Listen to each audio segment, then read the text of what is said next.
Oh, gaming. What happened to you? So, for today's episode of Things That Annoy Me, I want to talk about why the modern day game industry annoys me so much. So, let's get into it. So, for this episode, I'm going to be using a very recent example of a game that is a very big offender of what the modern day game industry is, and what gaming has or is turning it into as a whole. Now, this game, at the time of this recording, only came out yesterday. And if you're a gamer, I'm sure you know what this game is, especially with the hints I've been giving throughout this video. This game, in particular, is Evolve. Now, what annoys me about this so much? This game, well, if you want to call it a game, or in this case a crash grab, this game is filled to the brink with microtransactions. Now, what's bad about this? Well, I don't know. The fact that this game is completely overpriced, that's right, according to a lot of people who actually own Evolve. It only comes with 4 game modes, and the rest of the content is purchasable in the form of microtransactions. And not only that, the season pass that actually comes with the game, that is if you buy it or get a certain edition of the game, doesn't even cover the cost of all these microtransactions.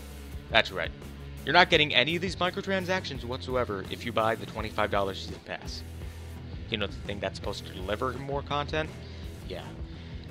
Overall, the game itself, the season pass, and all the microtransactions together, all adds up to over $200. In fact, over $250. So you're not getting the full experience that you were promised for $60.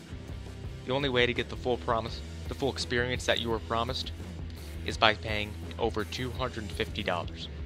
Think about that for a second. They are literally ripping you the hell off. And to think these are the guys that made the Left 4 Dead series. Yet again. You know what they say.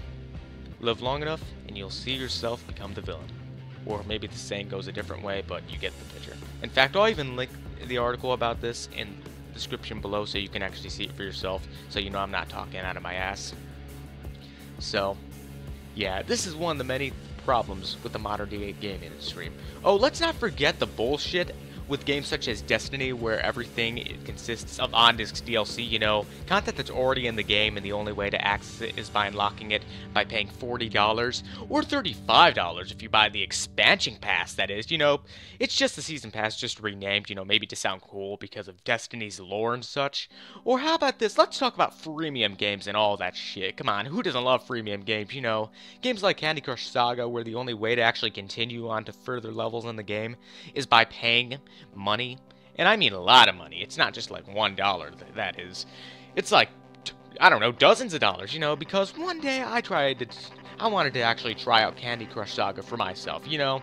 It's a really popular mobile game, and a lot of people seem to like it and are addicted to it for some reason, so I wanted to try it out about a year and a half ago. And what happened when I got into the 8th level of the game, or somewhere around that point that it is? What happened, you wonder? I had to pay to advance into the game. Now I know. Free-to-play games, or any mobile game that's free for that matter, the only way that developers can truly make money is by selling microtransactions. Which is definitely understandable in a free game, but having to make you pay to get advanced in that game? Come on. Go fuck yourself. Oh, let's also bring up the topic of how Resident Evil Revelations 2 is an episodic franchise where not only do you pay the season pass, but you can actually continue by buying stuff. You can actually continue by buying saves. No more skill, just spend money, and you can advance in the game without any consequences whatsoever for your own faults. Yeah, they're triple dipping. Doesn't that sound great? Also, I'll link an article in the description for this bullshit as well. Yeah. Great industry we're living in, huh? Oh, let's not forget all the broken games and the non-stop trend of remasters and remakes, you know, all that shit. Come on, who doesn't love that? Or how about all the games that were sold incomplete? Or the fact that the only way, in fact not the only way, the thing that developers do now and publishers do now is try to make you pay for pre-orders, which leads to games being broken on launch and such. And the fact that you have to wait 6 to 8 fucking months just for a game to work after buying it. Great industry we're living in. Boy, I can't wait for the rest of 2015. All these awesome AAA titles being released. Just imagine how great it's gonna be. I mean, come on, who didn't love 2014, right? That was sarcasm if you couldn't detect it. So yeah, you can tell I'm not happy with 2015 at all. In fact, Dying Light and Evolve, I was looking forward to both these games. But according to a lot of people, Dying Light is just okay, and Evolve is a cash grab. So 2015 for me so far isn't good at all. Wow, gaming. The greed has really gotten you. It's too bad to see. Thank you, publishers and developers. I'm looking at you, EA, Activision, Ubisoft, Capcom, whoever the hell is a mainstream publisher and mainstream developers. You did this. So thank you. Anyways, that's all I had to say. I hope you enjoyed this episode, and I'll see you all next time. Until then, I'm out.